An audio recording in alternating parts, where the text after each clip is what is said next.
자, 안녕하세요. 수업 이어서 갑니다. 자, 이번에는 5회차를 가도록 하겠습니다. 자, 사료 문제네요. 1번부터 보겠습니다. 자, 1번. 다음 편지를 받는 인물에 대한 탐구 활동을 옳지 않는 것은 존경하는 장대사님 그랬습니다. 성은 장씨고 직위가 대사란 얘기네요. 이건 신라의 관등이죠. 보통 이런 얘기 많이 하죠. 장보고대사 이렇게 얘기하죠. 네. 장보고는 사두품이고요. 그리고 대사는 12관등에 해당됩니다. 12관등에 총 17관등 중에서 그리 넓지 않죠. 그죠? 12관등. 네. 장보고 대사입니다. 청해진을 대표하는 장수죠. 네. 군사 주둔지를 갖다 진이라고 하죠. 진. 네. 안도의 대표적인 군사 기지대한 신라시대 하대의 대표적인 인사입니다. 자, 이 앤니는 일본 승려입니다. 일본 승려는 당나라에 유학을 가고 싶어 해요. 근데 우리 알다시피 남해안, 서해안에 해적대가 되게 많아요. 이걸 어떻게 뚫고 나가기 어렵잖아요. 이때 장보고의 도움을 받아서 무사히 유학길에 오르게 됐고요. 또 유학을 마치고 난 다음에 자기 본국으로 돌아가고 난 다음에 장보고 대사에게 감사의 편지를 남겼어요. 그래서 꼭 필요한 인물, 앤니라는 인물을 꼭 기억하셔야 됩니다. 일본 승려입니다. 장보고 대사의 도움을 받아서 유학을 잘 마치고 왔습니다. 감사하게 생각합니다. 글을 남겼습니다. 읽어보겠습니다. 이 앤니는 멀리서 인덕을 입사했고 우러러 받드는 마음 끝이 없습니다. 앤니는 내 소원을 이루게 하여 당나라에 체류하고 있습니다. 미천한 몸 다행하게도 장대사님의 본원의 땅 적산 법화원에 머물고 있습니다. 언제나 배에 오른지 기약할 수 없습니다만 장대사님을 경무하는 마음 더해갈 뿐입니다. 삼가 글을 올려 안부를 여쭈옵니다. 갖추지 못하고 삼가 올립니다. 일본국 구법성 앤닌 올림. 이렇게. 자, 장보고에 대한 얘기죠. 그러면 자.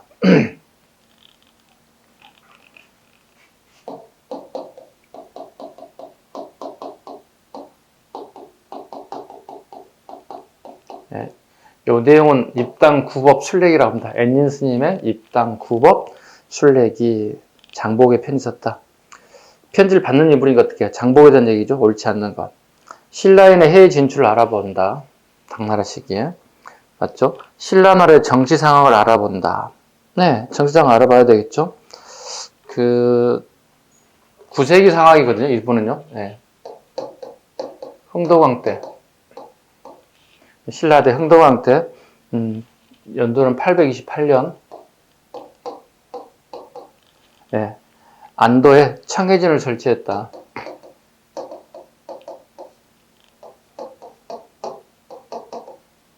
예, 군사기진 청해진을 설치했다. 흥덕왕 시기에. 아셨죠? 그 다음에 문성왕 때, 846년에 장보고의 난이 있었다. 구분, 말장난 칠 수 있으니까 구분하시기 바랍니다. 흥덕왕 때 안도의 청해진 설치, 그 다음에 문성왕 때 장보고의 난이 일어났다. 자기 딸을 왕비로서 입궁하고 싶어 했지만 귀족들의 반발로 결국은 실패했고, 그 다음에 장보고는 난을 일으키고 결국은 그 시야에 염장에게 제거됐습니다. 염장에 의해서 제거된 장보고의 난. 이런 결과 9세기 상황에 우리 신라 입장에서 봤을 때 서해안과 남해안에 대한 어떤 주권을 상실하게 돼요. 그 결과 신라가 망하게 된 원인 중에 하나입니다. 왜냐하면 해상 세력을 점령하지 못한다는 것은 되게 위험에 빠질 수 있는 건데 장보고가 제거됨으로써 후임자가 결정되지 않으면서 결국은 신라의 국력도 약화되는 계기가 되었다 이렇게 볼 수 있습니다. 혹시나 우리 구국공무원 시험에 나온다면 흥덕왕과 문성왕 시기를 잘 구분하세요. 흥덕왕 시기에 청해진을 설치했다. 흥청흥청해요, 나라가. 그죠? 문성왕 때는 장보고의 난을 통해서 결국 실패하고 말았다. 세 번째, 해상 세력의 성장 과정을 살펴본다. 그렇죠? 고려 건국원의 한략사를 살펴본다. 고려 건국은 918년이에요. 약 90년 전 얘기잖아요. 그죠?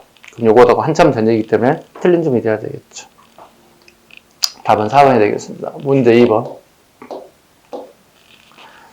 자, 밑줄 진 그가 건국한 나라와 관련된 설명을 옳은 것을 보기에서 골라보세요.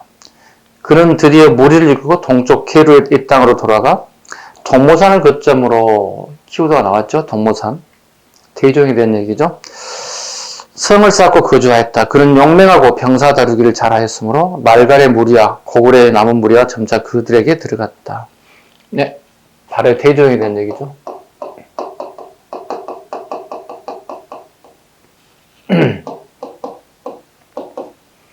발의 대종이 된 얘기다.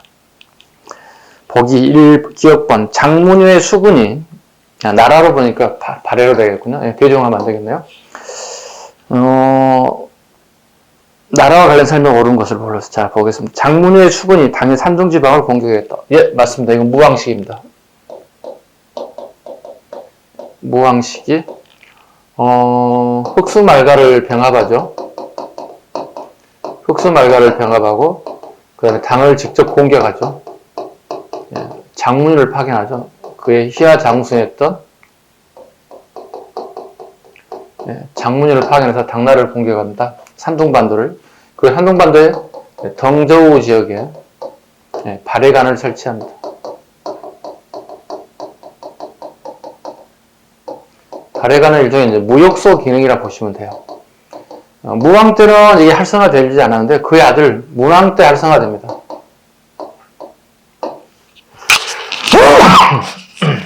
아, 죄송합니다.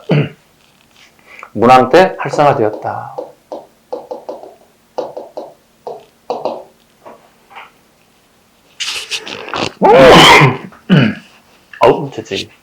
아우, 죄송합니다. 자, 이 정도는 알고 계셔야 된다. 문왕식의 가장 대표적인 사항들. 두 번째 질문. 서로 항로를 개척하여 요소지방까지 진출했다. 요소지방까지 가신 분은 근초광입니다. 백제 근초광 4세기 상황. 세 번째, 신라와 상설 교통로를 개설하여 대립을 해소하려 했다. 이거 문왕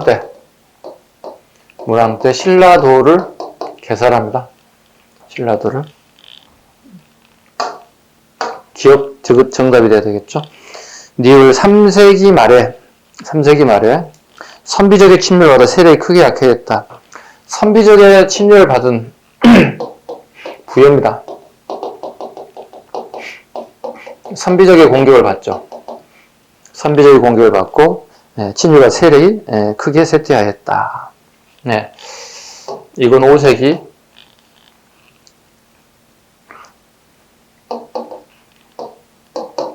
문자왕 때. 그 결과 문자왕 시기에 부여는 복속되었다. 부여가 멸망했다는 얘기입니다. 그죠? 기억, 디귿. 답은 2번이 답이 되겠습니다. 됐죠? 자, 문제 3번. 자, 밑줄은 이 지역과 관련 사실을 옳은 것을 고르세요. 자, 현재 일본 토다이사 쇼쇼인에 보관되어 있는 이 문서는 당나무로 만든 종이 2매로 되어 있다. 이 문서에는 신라의 5소경 가운데 하나가 자리 잡았던 이 지역에 속한 어느 촌과 이에 근접한 현에 속하였을 것이 추측되는 사해점촌, 사라지촌 등의 인구와 논, 밭의 규모 등 경제적 상황이 기록되어 있다. 잘 아시죠? 민정? 네, 민정 문서에 대한 얘기 부분입니다. 사실 옳은 것을 고르세요. 민정 문서는 이렇게 외워버려야 돼요. 네. 민서청. 이렇게. 그 당시에 서원경이었다. 통일신라가 되고 난 다음에 오소경 제도가 되죠. 서원경이었다. 그 지역은 오늘날의 청주였다. 민서청 외우시기 바랍니다. 자, 보죠. 옳은 것. 1번 삼국시대 철기문화가 발달된 금강가에 있었던 곳이다. 왜? 지금 청주하고 있잖아. 금강가요? 1번인가요? 금강가는 원래 김해지역입니다. 금강가는 원래 김해고요. 두 번째, 신라 말기 양길이 독자적인 세력이었다. 이건 원주입니다. 양길에 대한 얘기. 원주. 그 당시 명칭은 북원이라고 불렀죠. 북원. 지금은 원주라고 그러죠. 강원도 원주. 세 번째, 고려 말기 금속활자 직지가 만들었다. 네. 직지. 직지가 만들었다. 예, 답은 청주가 되겠습니다. 청주 흥덕사입니다. 이거 외워야 됩니다. 지금 청주에 가면 직지 축제가 있습니다. 예, 직기심체 요조를 만들었던 축제가 있는데요. 여기 두 가지. 축제가 있으면 어떻게 돼요? 흥청흥청하죠? 흥청흥청 이렇게 외우세요. 예, 지역 가지고 장난 되게 많이 치는 지문입니다.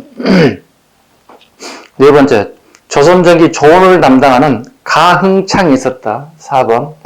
이건 좀 난이도를 높이는 부분입니다. 좀 보세요. 조은로에 대한 얘기입니다. 조은로에 대한 얘기. 가흥창. 조선의 지방에 세금을 걷죠. 이걸 세금을 걷는 창고를 조창이라고 그러죠. 그 다음에 서울로 올려보내죠. 이걸 경창이라고 그러죠.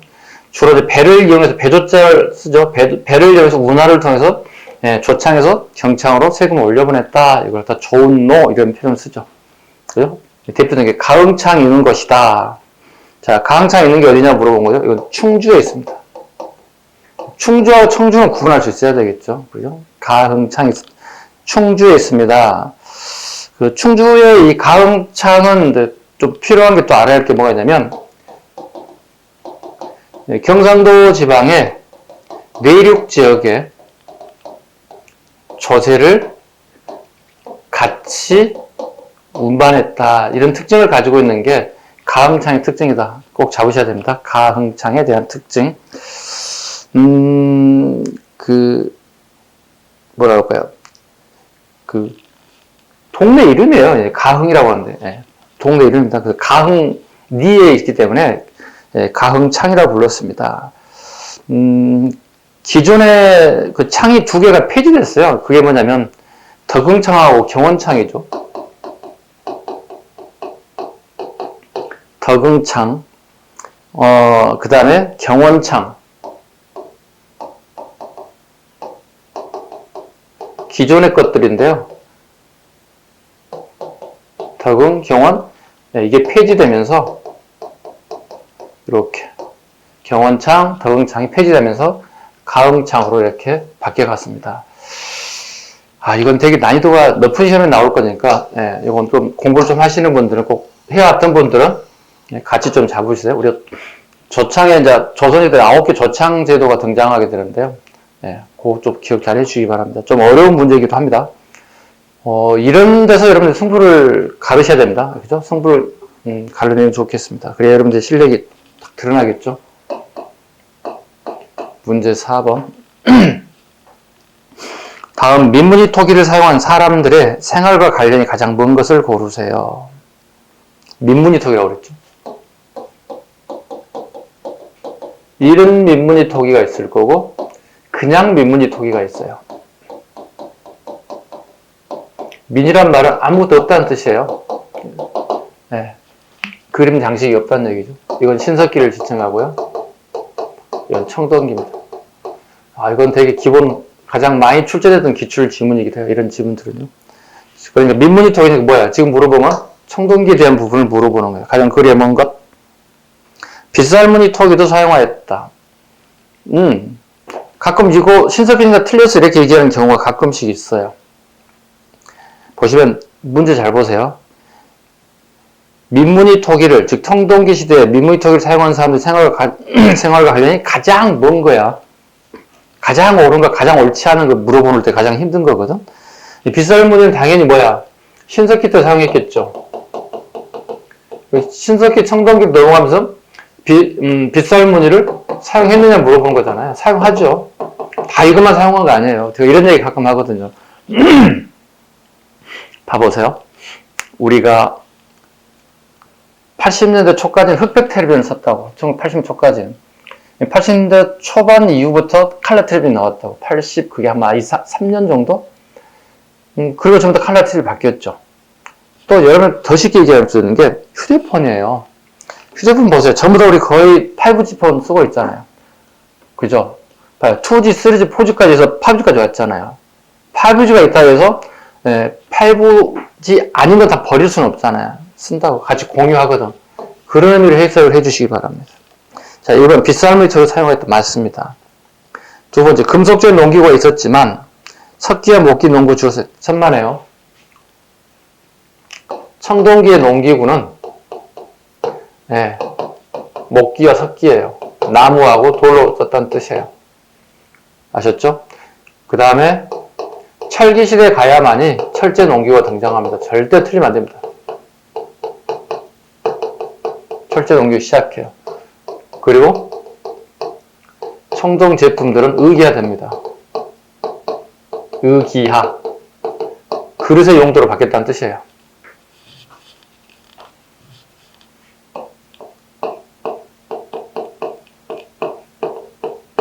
네, 의기화 말은 그릇의 용도로 바뀌었다. 네, 기억 잘해야 되죠? 목기, 석기는 무조건 신석기하고 청동기입니다. 신석기, 청동기에 농기구가 사용됐다. 석기, 목기. 구석기는 농기구가 없습니다. 농사를 짓지 않았기 때문에 철기시대 가야만이 철제 농기가 시작됐다. 대신 뭐가 될까요? 생산성이 증대가 가져오죠. 엄청난 생산성의 증대가 이루어진다. 답은 2번. 3번 우리나라 최초의 국가인 고조선이 탄생했다. 네, 고조선은 자주 얘기하죠. 청동기 시작해서 철기 꽃을 피운 나라이다. 4번 민무지 토기인들은 청동기인들이죠. 네, 중국 계통의 영향, 청동의 영향을 저희 거의 받지 않습니다. 네, 민무지 토기들은 전혀 받지 않습니다.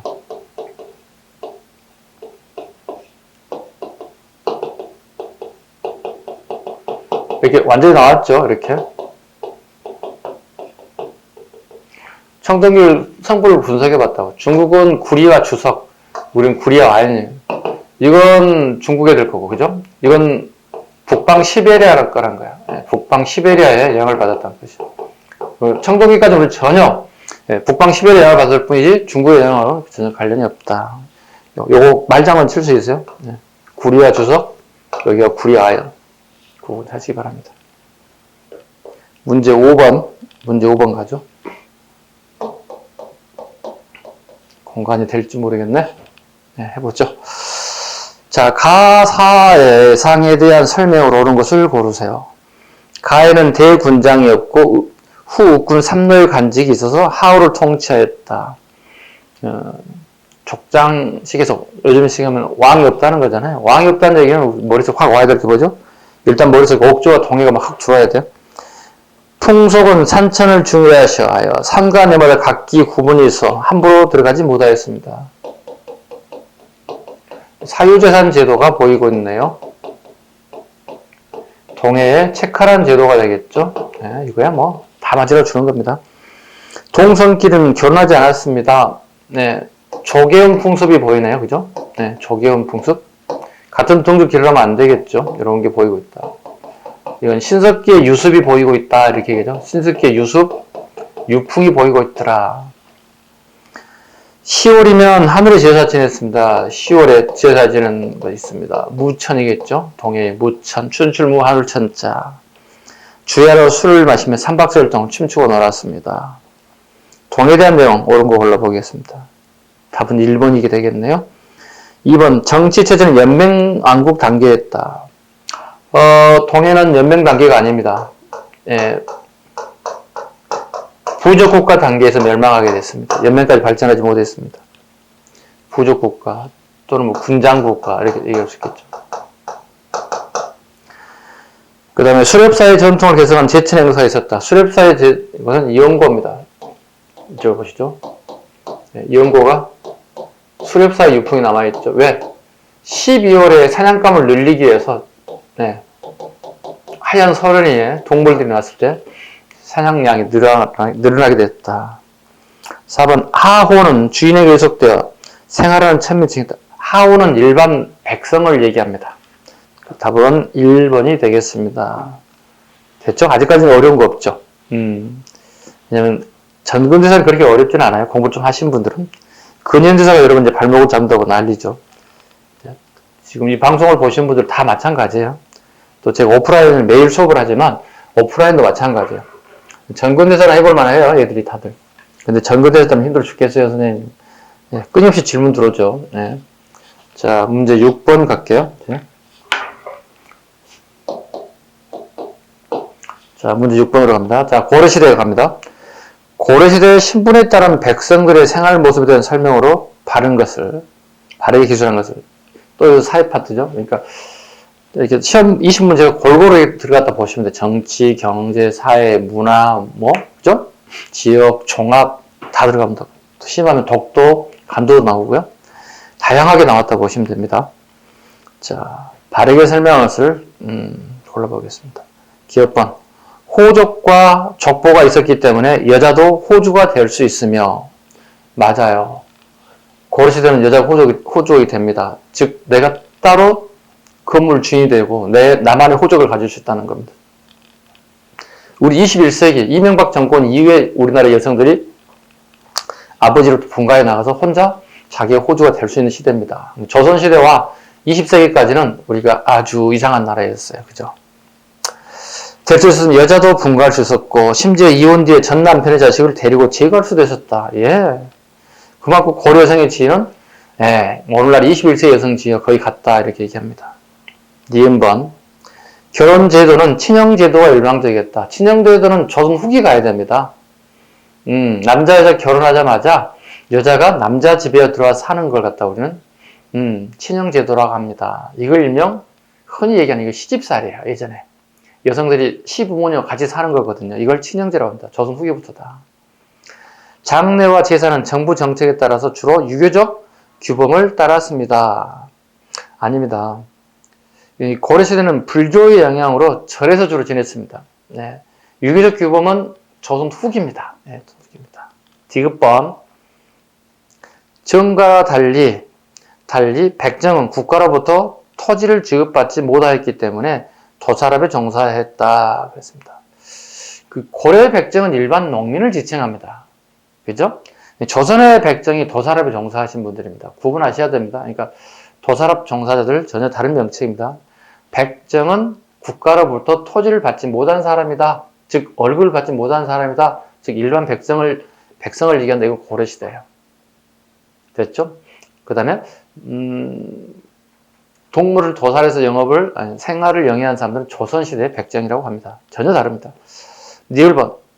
초기의 신앙적인 향도가 후기는 점차 마을 공동체 생활을 주도하는 조직으로 바뀌었다. 이제 니을번. 옳은 지문은 기억, 니을. 답은 1번이 되겠습니다. 어렵지 않아서 판서를 안 했어요. 그냥 다 말로 했어요. 문제 7번. 다음 역사서에 대한 설명으로 옳은 것을 고르세요. 역사서에 대한 부분입니다. 자, 1번. 해동역사. 고조선부터 고려 말까지의 역사를 정리한 편년체의 통사이다. 그랬네요. 천만에요. 네. 1번 보죠.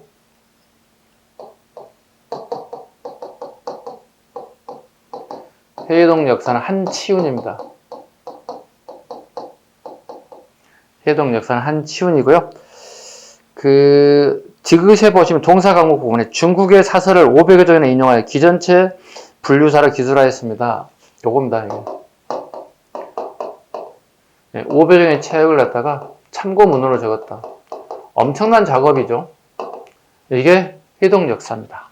한치훈 해동역사입니다. 우리 역사를 주변 나라의 많은 참고문을 통해서 역사를 풍부하게 만들었다. 한치훈 해동역사 꼭 기억하셔야 되고요. 두 번째, 여사제강. 북벌론자들 칭송을 받은 책으로 노론사에 가장 추앙받는 사사가 됐습니다. 예, 정답이 여사제강이겠습니다. 노론의 유계라는 사람이 이 책을 썼고요. 노론들로부터 요즘 말로 치면 베스트셀러가 된 책이 가장 많이 팔렸어요. 이유가 뭘까? 여자 앞에다가 이렇게 봐봐요. 고자를 넣어볼게요. 그럼 뭐가 되죠? 고려사가 되는 거예요. 노론 입장에서 고려사를 적었다는 얘기 되게 특이하죠. 보통 노론 생각은 이거거든요. 고려가 이렇게 해서 안 좋은 일이 많았지. 그래서 조선이 나를 건국하게 됐지. 이렇게 당위성을 주로 얘기했거든요. 여사제강의 베스트셀러가 된 이유는 이렇습니다.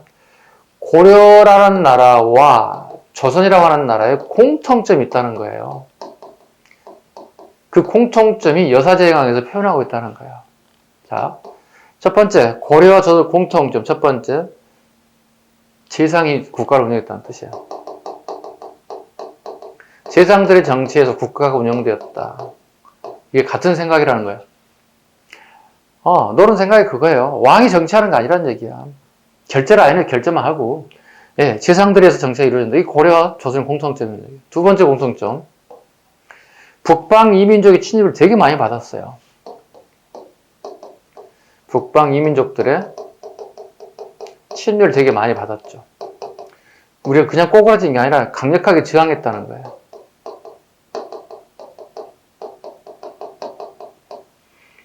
고려와 조선의 공통점을 보는 거예요. 그래서 노론들 입장에서 이걸 베스트셀러로 만들어버렸어. 왜? 본인이 앞으로 처한 입장이 고려와 비슷하잖아요. 그럼 앞으로 나아갈 방향을 제시해 준 거잖아요. 그래서 베스트셀러가 될 수밖에. 기억 잘하세요. 여사제강. 네. 답은 2번이 되겠고요. 그 다음에 세 번째 동사 강목. 안종복의 동사 강목이 1번에 나온 지문이에요. 고조선부터 고려 말까지의 역사를 정리한 편년체의 역사서이다. 이게 동사 강목입니다. 안종복의 동사 강목. 되게 시험 잘 나오죠. 동사니까 우리나라 역사책이죠. 그죠? 예, 고조선부터 고려 말까지의 역사를 적었죠. 강목체로. 이게 안종복의 동사 강목이 1권격이에요. 1권격. 근데 이 권을 쓰고 싶었어요. 왜냐면 조선사를 써야 되는데 조선사를 쓸 수가 없잖아요. 지금 현재. 왜? 조선왕조실록이 정사라고 하는 책이 있잖아요. 쓸 수가 없잖아요. 안종복이 현재 살아있는 실존 인물이기 때문에. 조선 후기에. 이 편격으로 쓴 게 조선사를 쓰고 싶은 거야. 그죠? 이게 이제 열조통기예요. 꼭 잡으세요. 이건 심화예요. 자, 안종복 동사강목 2편격으로 쓴 게 열조통기입니다. 이건 조선사입니다. 선생님, 조선왕조실록이라는 책을 볼 수 없잖아, 이 사람은. 그렇죠. 못 보죠. 못 봅니다. 대신 이 사람이 볼 수 있는 것은 이제 국조보감이라든가, 그 다음에 중국의 사설을 갖다가 참고 문헌으로 볼 수밖에 없죠. 이렇게 해서 만든 게 이제 열조통기죠. 공부 잘하는 사람이 아는 것들, 열조통기.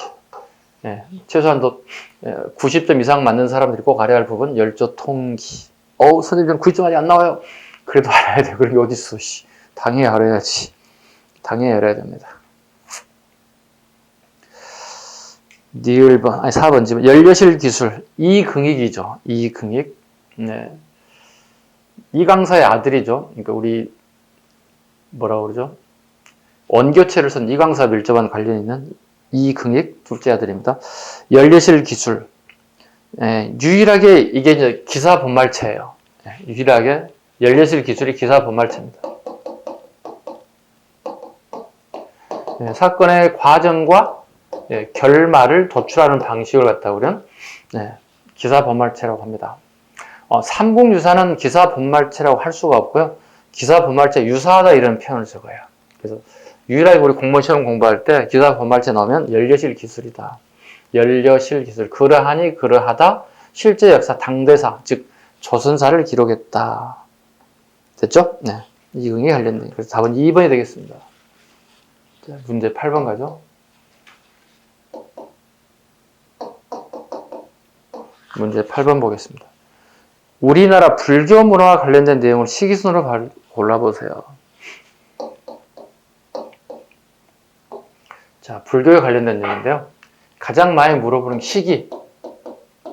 승려들에 대한 얘기를 쭉 나열하고 선후관계 순서를 물어보죠. 즉, 신라 승려와 고려 승려를 막 섞여 놓는다고. 그러니까 신라의 승려, 그 다음에 고려의 전기하고 후기 승려들도 세 가지를 다 묶어버리는 거죠. 그 다음에 자주 물어본 게 승려들의 업적 비교. 또는 그 승리를 주장한 내용에 대한 얘기. 예. 퍼펙트하게 맞히셔야 되면, 여기는 무조건 한 문제. 우리 20문제 중에서 무조건 한 문제가 출제될 것이다.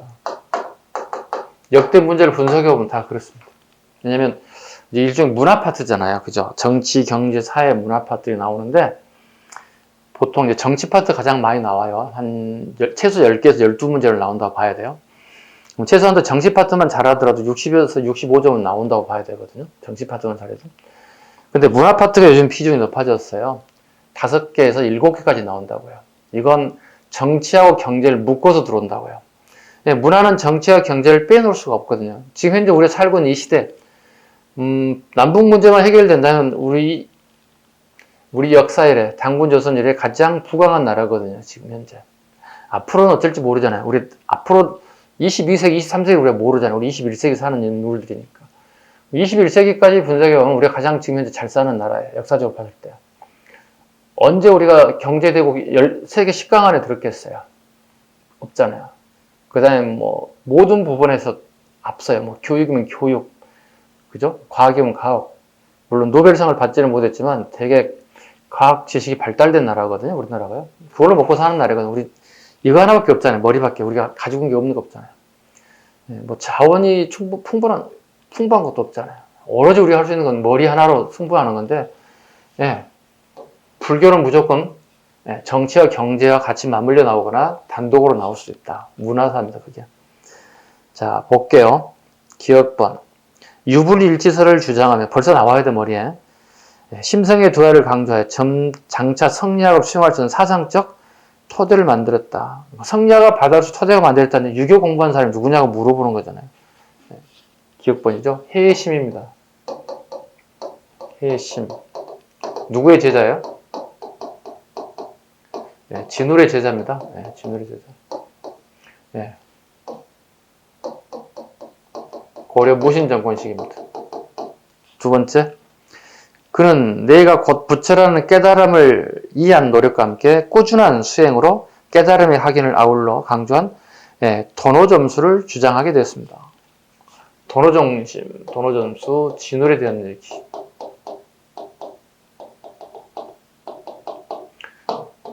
정해쌍수, 도노점수에 대한 얘기. 이 사람도 마찬가지 고려 무신정권. 대신에 이보다는 빨라야 되겠죠. 여기 1번, 이렇게 2번 가야 되겠죠. 일단 순서로 본다면 이게. 왜? 스승과 제자니까, 그죠? 도노점수, 도노 순간터득. 외우면 안 되는 겁니다, 이거. 당연히 알아야 돼요. 순간터득. 꾸준한 노력. 꾸준한 노력을 해야 된다. 이거 6조 해능계리라 불러요. 6대 불교 조계종의 총정이 해능이죠. 중국 사람들 얘기하는 겁니다. 다 중국 승려들이에요. 여기는 신수 또는 수신이라고 해도 상관없어요. 신수 계열 이렇게 해요. 여기는 보통 우리가 남선종 이렇게 얘기해요. 남선종. 여기는 주로 북선종 이렇게 표현을 써요. 다 알아야 됩니까? 당연히 알아야 됩니다. 이렇게 잘라보세요. 도노점수 외우시면 안 돼, 이렇게. 도노점수가 무슨 말인지 알아야 되잖아. 순간터득, 그 다음에 이렇게 꾸준한 노력, 해능, 신수. 남선종, 남선종. 그래서 진울이 하는 게 뭐예요? 우리나라에 선종이 두 가지나 들어왔다는 얘기예요. 그래서 선선통합을 한다고. 남선종, 북선종 전부 다 선종이에요. 그리고 난 다음에 선의로 통합됐잖아요. 그 다음에 이제 선교 통합 운동이 벌어지는 거예요. 진울이. 이렇게. 뭐가 선선인지 뭐가 선교인지 모르면 안 되잖아요. 그죠? 그 다음에 정해쌍수 봐요. 수행하는 방법을 정했다는 거예요. 세 가지 잡아야 되겠죠. 첫 번째, 독경을 했다는 거야. 독경. 두 번째, 노동을 중시하겠다. 세 번째, 자선. 자, 독경부터 볼게요. 독경. 진울은 선종승려인데 터득하기 되게 어려웠던 것 같아요. 그런데 이분이 대하엄경을 읽고 순간 터득했대요. 선종승려가 독경했다는 얘기잖아요. 불교 경제를 읽었다는 뜻이거든요. 선종승려 잘 안 읽어요. 깨달음을 어떤 순간에 터득하는 거거든요. 근데 본인이 선종 승려임에도 불구하고 함께하는 책을 읽고 터득했다. 그래서 자기 제자들에게 야 읽어 니네들도. 선종 승려라고 안 읽어서 해결되는 거 아니야. 읽어봐. 필요에 따라서 터득할 수 있어. 그래서 독경이 나오는 거예요. 그 다음에 노동. 많은 승려들이 불자들이 시주한 거 있잖아요. 그죠? 이렇게 집에 절간에 시주하는 게 있거든요. 돈이 아시겠어요. 이것만 먹고 살고 있더란 얘기예요. 아무런 노동의 가치를 모르는, 노동의 가치를 모르는 이 시주를 갖다 막 함부로 쓰더라는 거야. 소비하더라는 거야. 이건 아니다. 노동의 가치를 알아야 된다, 승려가. 소비가 너무 강조되고 있더라. 자선, 앉을 자자죠. 예, 앉아서 선수행한다는 뜻이잖아요. 가부좌를 틀고요. 그죠? 그 승려들이 이렇게 노동하고 저녁에 피곤해서 바로 잔다는 거예요. 이게.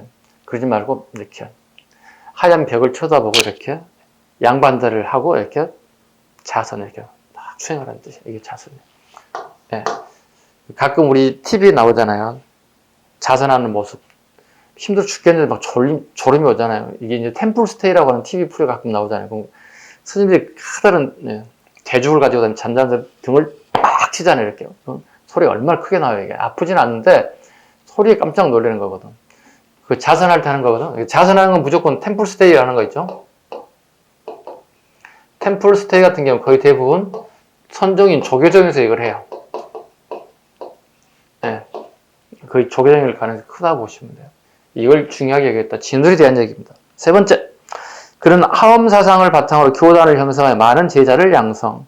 하엄사상 위주로 보시고 부석사가 결정적이네요. 네. 3번, 디귿번, 진울, 부석사, 의상에 대한 얘기죠. 네. 의상. 신라 중대.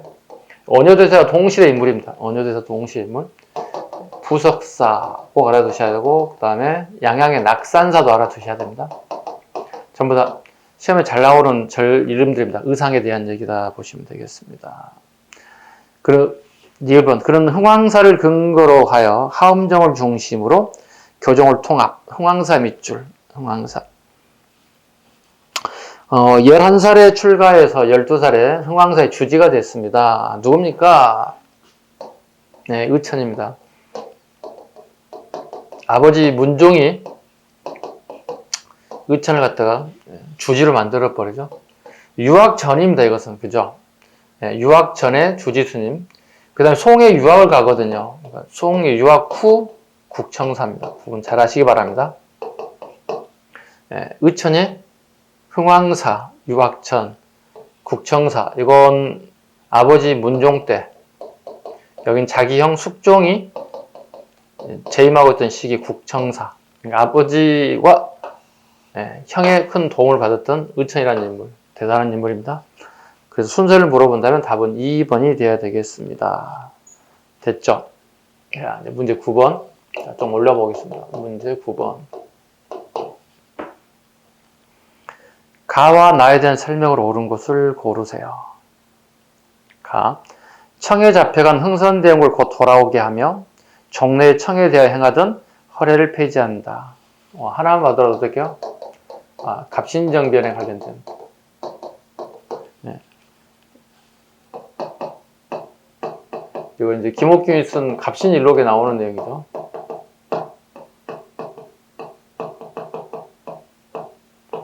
갑신일록에 나오는 내용입니다. 두 번, 지조법을 개혁해 관리의 부정을 막고 백성을 보호하고 국가 재정을 넉넉히 한다. 지조법, 세금 문제죠. 수확량에 따른 세금은 실패할 수밖에 없다는 걸 지적하고 있고요. 이건 일본의 메이지신을 참고해서 일본식으로 바꾸겠다는 거죠. 해상공국, 보부상 단체들 특권을 가지고 있죠. 이걸 좀 해결하겠다. 해파야 된다. 두 번째, 나아지면 가죠. 외국인에게 기대하지 아니하고 간민이 동심협력하여 전제한권을 공고히 할 것. 국가의 재정은 탁지부에서 모두 관리하고 예산 결산을 국민에게 공포할 것. 중대 범죄를 공판하되 피고의 인권을 존중할 것 되겠습니다. 예, 이건 독립협회입니다. 독립협회가 관민공동회를 끌고 가죠. 관민공동회를 끌고 가고 관민공동회에서 헌의육조를 왕에게 건의하죠. 헌의육조를 건의합니다. 헌이란 아랫사람이 윗사람에게 통상 왕에게 건의한 걸 헌이라고 합니다. 예, 이게 1989년, 1989년, 죄송합니다. 1898년 10월에 왕에게 올린 내용입니다. 헌의 6조입니다. 자, 가나에 대한 설명으로 옳은 것을 고르세요. 1번, 갑신정변이죠. 서구식 민주공화국을 설립을 목표로 하였다. 자, 1번은 틀린 지문입니다.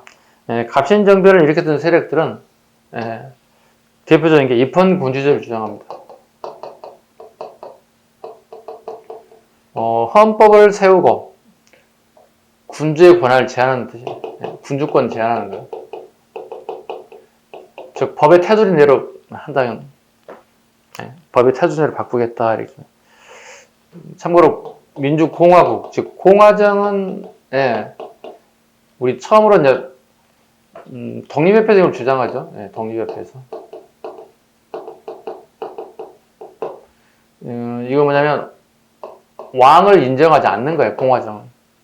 그리고 우리가 참정권, 투표라고 하는 행위를 통해서 우리의 대표를 선출하는 방식으로는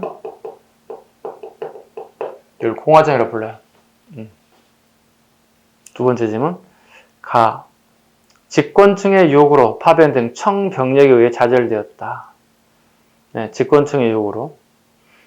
집권층은 이제 주로 민비입니다. 민비 세력의 요청으로 파병된 청병력에 의해서 결국은 갑신정변 실패하고 말았습니다. 결국은 3일 만에 끝났죠.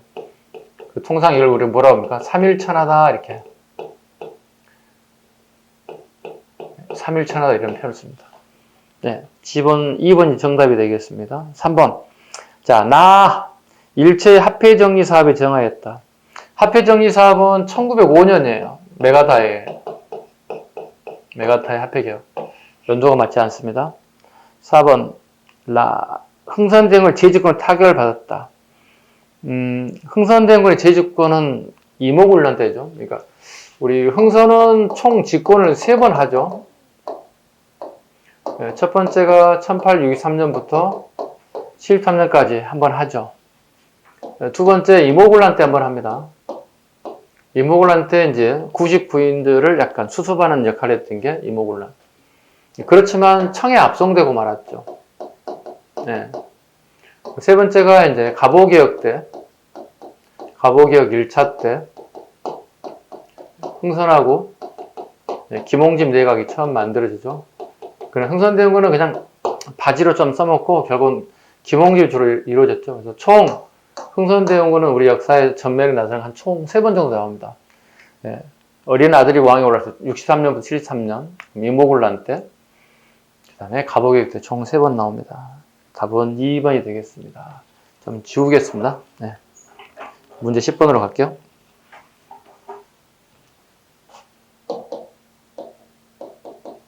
10번. 다음 고려 초 왕들의 업적을 연결한 것으로 옳은 것을 고르세요. 태조. 황제라 칭하고 자주적 연호를 사용하였다. 이걸 칭제 권한이라고 그러죠. 황제라 칭하고 연호를 사용하였다. 이건 고려 광종 시기. 고려 광종 시기 처음으로 칭제 권한을 사용하죠. 광덕, 그 다음에 준풍, 광덕과 준풍의 연호를 사용하죠. 황제라 칭하고. 틀렸어요. 두 번째, 광종, 자단 비록의 사색 공복을 제정했다. 공복은 공무원의 복식들 얘기합니다. 공복제도. 묶어야 돼요. 신라, 백제, 그 다음에 고려 다 알아야 되겠죠. 자, 고려, 자단 비록 네 가지 색깔을 통해서 관직에 넣고 나짐을 옷 색깔을 통해서 알 수 있죠. 신라, 자비청황, 백제, 자비청 이렇게 세 가지입니다. 자비청. 너무 갈겼다. 좀 정자로 적어볼까요?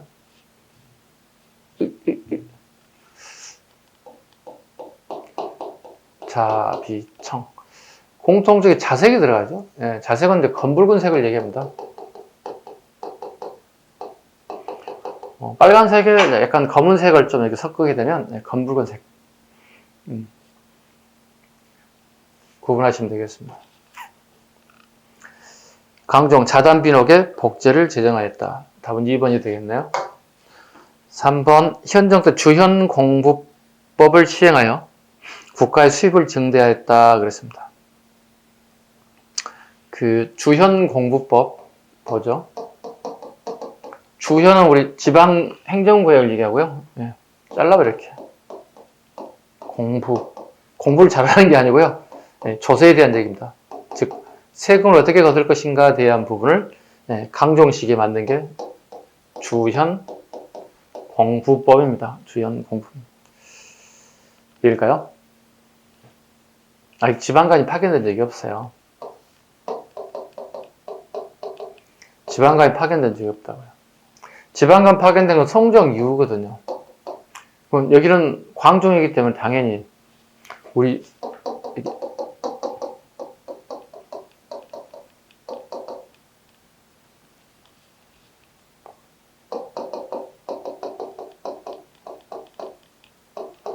우리가 이렇게 오죠. 태해, 정광, 경성, 목경. 고려 초기의 왕들이거든요. 네, 앞에 조자 붙여 다 종자 붙이면 돼요. 자식들이 연결되기 때문에. 네, 주현공부법. 주와 현별로 조세의 할당량을 정해서 세금을 거두는 방법을 주현공부법이라 불러요. 성정도 처음으로 목사가 파견되죠. 즉 지방간이라는 게 파견되죠. 이때부터 목사가 해야 할 일은 가장 중요한 게 조세징수. 네, 군역자를 군대 보내야 되는 이런 업무가 가장 큰 역할 중에 하나가 지방간의 역할이죠. 네, 그 전까지는 주현공부법에서 각 주와 현 단위로 할당액을 정해서 세금을 징수하는 방법이었다. 강종식입니다. 현정은 이제 여러분들 주현공부법과 비슷한 게 있죠. 주현공거법이죠. 주현공거법. 자, 보시면 주현공거법은 지금 이렇게 보시면 태정광경 보시죠. 태정광경 여기까지는 우리가 사신간 제도를 통해서 호장을 추천하고 그 다음에 부호장을 임명할 수 있는 권한을 가지고 있었거든요. 누가요? 사신간들이요. 네, 왕이 각 지역의 특징이 있는 나름대로 권력을 쥐고 있는 사람들에게 힘을 실어줬거든요. 얘들이 오늘날의 시장 군수 역할을 했다는 거예요. 근데 갑작스럽게 목사가 파견되면서 얘네들 어디로 가야 된다냐? 목사 밑으로 내려갔는데, 즉 향리로 바뀌었다는 거예요. 갑자기 시장님 하다 갑자기 시장 밑에 향리가 됐다. 공무원이 됐다는 얘기. 일반직 공무원이 됐다. 되게 불만이 많아질 거 아니에요. 그죠? 그래서 주현공부법은 향리들에게 기회를 주는 거예요. 열심히 공부해서 과거시험을 통해서 합격하게 되면 중앙의 관리로 임명하는 제도가 처음 등장한 게 주현공거법이에요. 네, 과거시험 보세요. 이렇게. 구분하셔야 돼요. 주현공부와 주현공고를 구분 못하신다면 공부 뒤늦게 안 하는 사람이야. 못하는 게 아니라 안 했다는 뜻이야. 하면 돼 이건. 또 혹시 이걸 보는데 선배 이거 처음 들어봐 이러면 안 돼.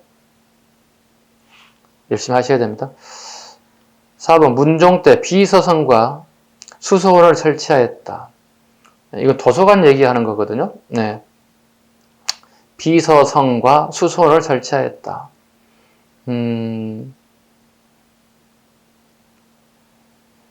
비서성은 개성에, 그 다음에 수소원은 서경에 설치하는 제도입니다.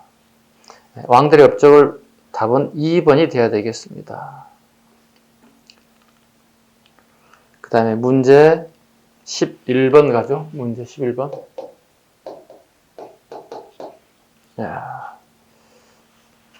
자, 다음 무장투쟁 순서대로 나열한 것을 고르세요. 자, 김익상의 조선 총독부의 폭탄 투척. 네, 이걸 좀 끌고 와야 되겠다. 너무 길어졌다. 기억번이죠. 김익상의 조은총독부 폭탄 축적 1921년입니다.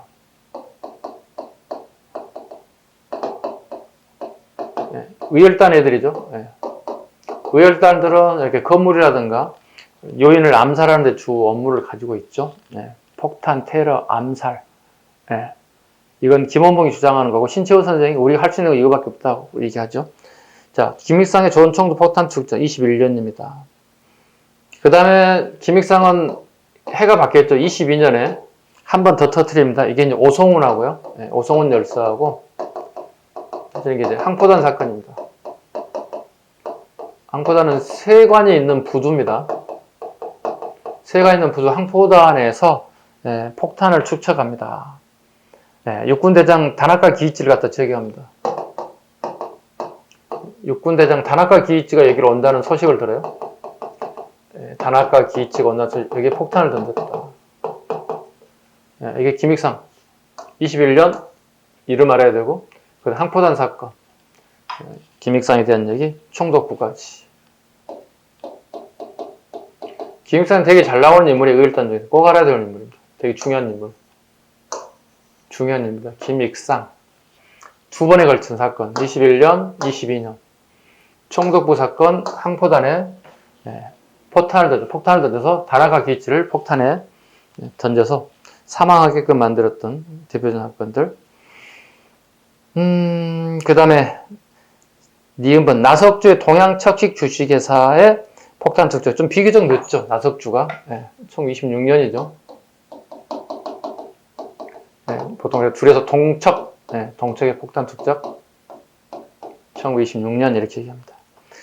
그 다음에 디귿번 강우규의 사이트 총독 암살 사건. 강우규의 사이트 암살 사건. 디귿번이죠. 디귿. 1919년. 사이트 디안. 그 다음에 장인환 전명훈 열사. 좀 더 빨리 가야 돼요. 장인환 전명훈 열사. 1909년. 샌프란시스코역에서 우리나라에 고문 정치를 했던 스티븐슨을 갖다가 암살했습니다. 이 사람들은 하와이 그 사탕수수 밭에 노동자로 갔던 사람들인데 이분들이 미국의 본토에 건너가서 샌프란시스코 역에서 발견하고 저격 암살하게 되었다. 그 다음에 미음번 윤봉길 홍코공원 홍코공원에서 1932년에 상하이 사변을 일으켜서 얘들이 승전하죠. 그죠? 그 다음에 승전식과 함께, 승전 축하식과 함께, 그 다음에 일본의 천황이 생일날을 같이 겸해서 축제를 벌이죠. 윤봉길의 홍코전 전에 이제, 이봉창 사건이 먼저 와야 됩니다. 같은 연도지만, 이봉창이 일본에 건너가서 천황 암살에 폭탄을 던졌는데 실패하죠. 이때 상하이 언론사에서 아깝다 이런 쪼의 논조가 실었어요. 몇 미터만 더 던졌으면 죽일 수 있었는데 이런 아깝다고 하는 사설이 실리게 됐어요. 이걸 본 일본에서 상하이를 기습 점령해 버렸어요. 이걸 일명 상하이 사변이라고 불러요. 그리고 승리했다. 그걸 기념하기 위해서 홍코공원에서 전승 축하식을 한다는 거예요. 이때 같은 한인 애국단이었던 윤봉길이 김구 선생과 함께 한인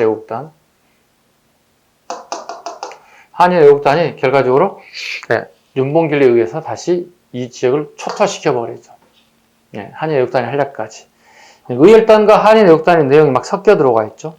참고로 연도 부분에 의열단계 좀 빠져 있어서 좀 같이 좀 몇 개 더 해보셔야 됩니다. 김상옥 열사도 알아야 됩니다. 김상옥이 열사가 요즘에 시험에 잘 나와요. 최선의 별표를 한 제가 3개를 하겠습니다. 그 잘 나온 이유가 있습니다. 1923년 종로경찰서입니다.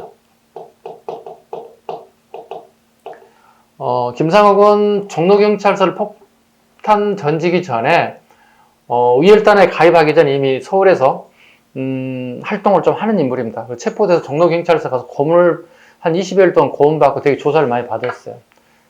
본인이 이제 만주를 건너가서 다시 김원봉을 만나게 됐고 의열단에 가입하게 됐고 몰래 숨겨온 폭발물을 가지고 종로경찰서에 반파시켜버릴 정도로 엄청난 화력을 자랑한 인물이 김상옥입니다. 꼭 기억하셔야 됩니다. 종로경찰서 김상옥. 그 다음에 한 해 전에 이제 김지섭 열사가 있습니다. 김지섭. 1922년입니다. 1920년에 항포단 사건이 있습니다. 항포단 사건. 그 다음에 조명아. 이건 좀 지울까요? 항포단 이건 중복되기 때문에. 네. 좀 지우겠습니다. 조명아. 1928년. 네. 1928년. 이 사람은 대만에서, 그죠? 28년에 대만에서 군이노미야. 이름도 발음하기 어렵습니다. 군이노미야. 네, 일본 천황가의 어떤 장인인데요. 네, 이분을 독검으로 찔렸죠. 독검으로. 죽이질 못했지만 1년 뒤에 이분이 이제 뭐랄까요? 폐혈병으로 그 영향이죠. 폐혈병으로 전사하게 되죠. 그러니까 상당수의 많은 우리 열사들이 국내뿐만 아니라 국외에서도까지도 활동했던 내용들이 가끔 이거 물어볼 때 가장 기본적으로 해야 할 게 뭐냐면 먼저 이게 활동 단체가 어디냐? 의열단이냐?